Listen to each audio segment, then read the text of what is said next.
All right, class. So today's lesson is on forcible entry.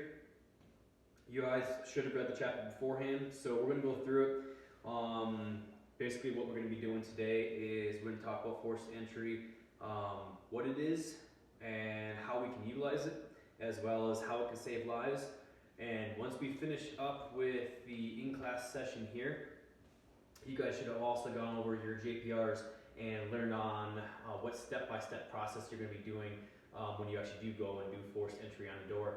So right after that, we'll be doing a kind of like a pop quiz, just a quick 10 question quiz on your JPR, and then we'll all go out to the drill field, and then we're actually going to be doing some forced entry today, so that way you guys can all get hands-on between a one-person and two-person forced entry. All right. So today, forced entry. Start from the book here. So if you guys all want to open up your pages to 573 in the fire book, we're using the FST, Essentials of Firefighting and Fire Department Operations book. All right. So gaining access to a structure, facility, or site may require forcing locks, doors, windows, or other barriers. The more quickly firefighters can gain entry, the faster they can control the emergency. To efficiently and effectively gain entrance, you must use the knowledge of a building construction, fire behavior, and property conservation, not conversation. All right, so basically what that is, that what we're getting into here is what can we do, how fast can we go into a building when we have to force a door, force a window, and be able to knock down that fire as quickly as possible, reducing the amount of damage done to the people's house. All right, so forced entry is basically entry that we have to force a door, force a window to get access to a house. Of course, forced entry, we go off this phrase, try before you pry. So if you come to a house that's burning and you need access into the house, try before you pry. The door might be open. There's no need to force the door open to cause more damage to the person's house if the door is already open. All right. So forced entry should not be used when normal means of access are available, hence the try before you pry. Turn the knob, so you go up to a door, if the house is burning on fire, you go up to the door.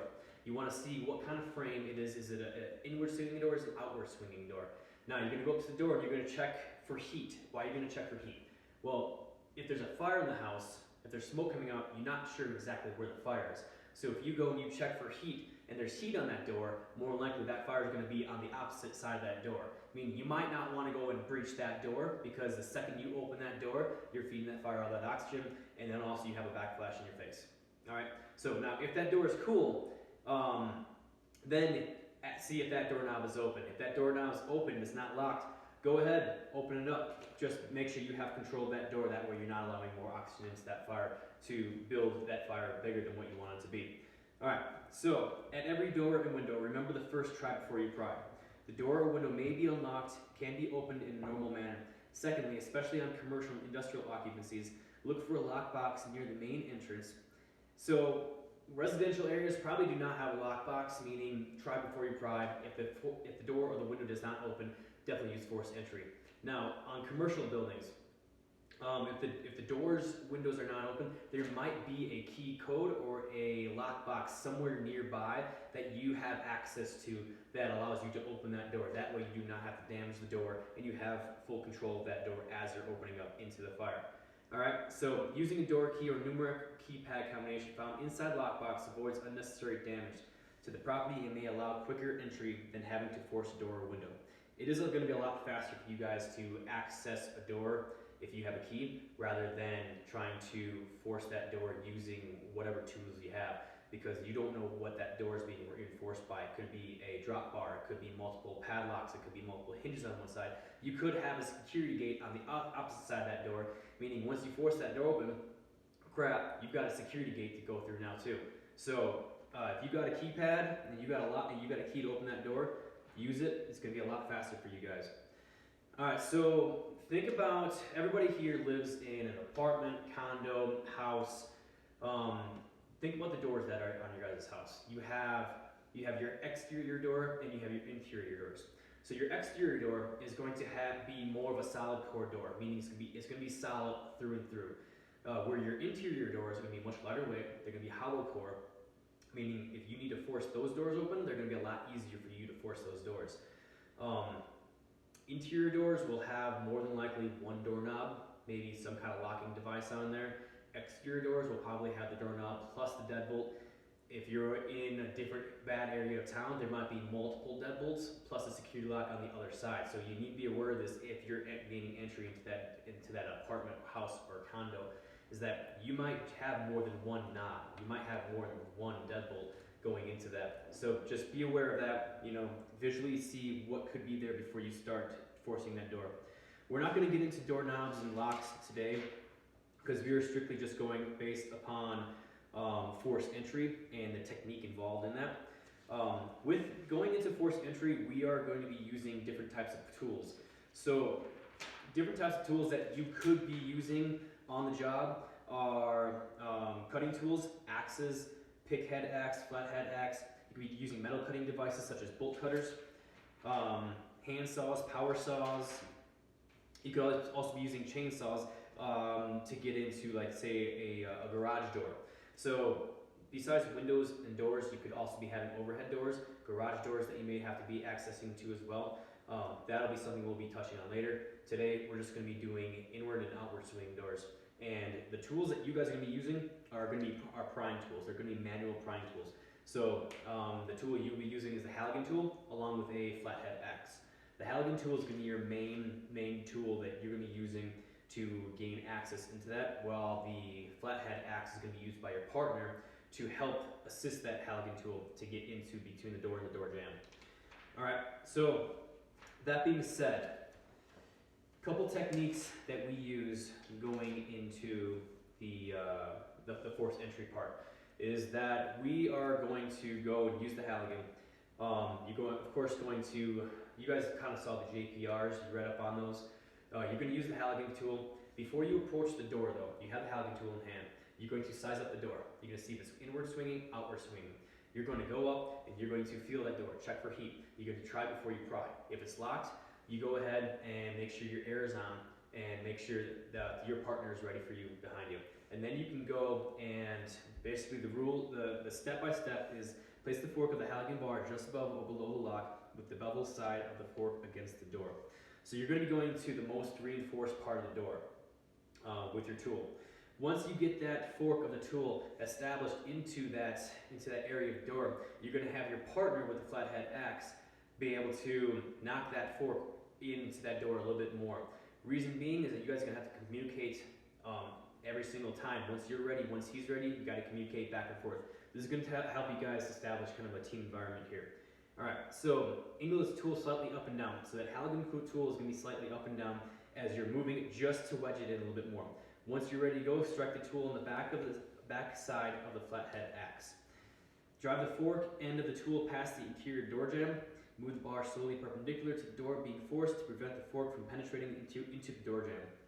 Make sure the fork is penetrated between the door and the door jamb, and then exert pressure on the tool towards the door, forcing it open. All right, so that's the basic steps.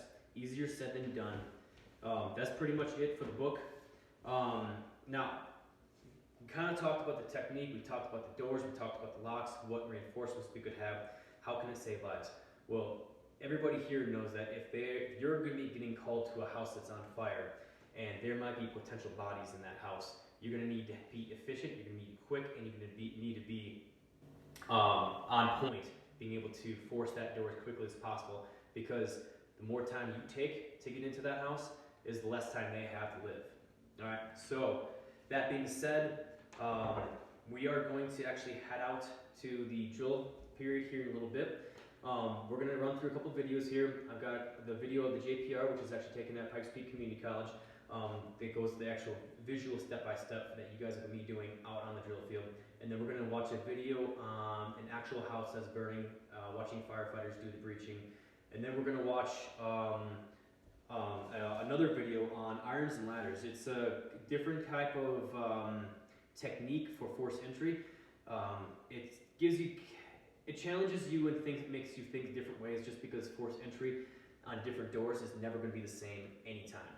So it just kind of makes you think a little bit on a little different path. So we'll go through these videos real quick. You guys have seen this before, but we're going to go through it one more time before we head out to the drill field.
Alright, so as you guys kind of saw that video, you saw the communication he had between him and his partner going into that door.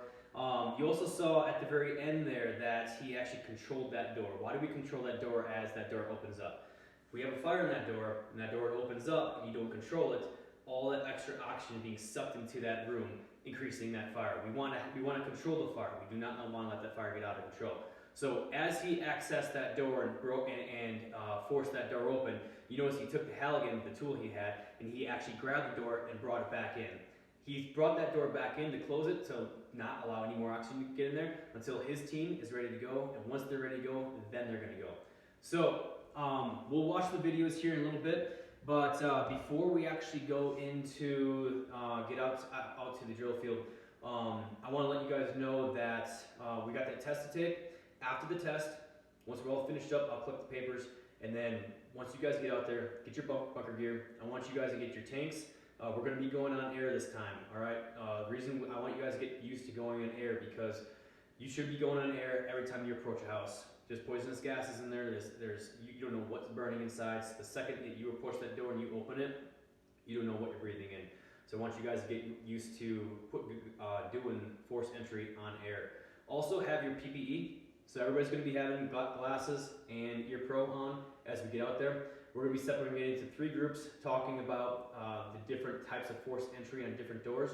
My group is going to be going right to the inward swinging door. It's a big green door out there, and then we'll be talking about that, and we'll get hands-on training. So, all right, here's the test. You guys have fun. We'll come back to you in a little bit, and enjoy.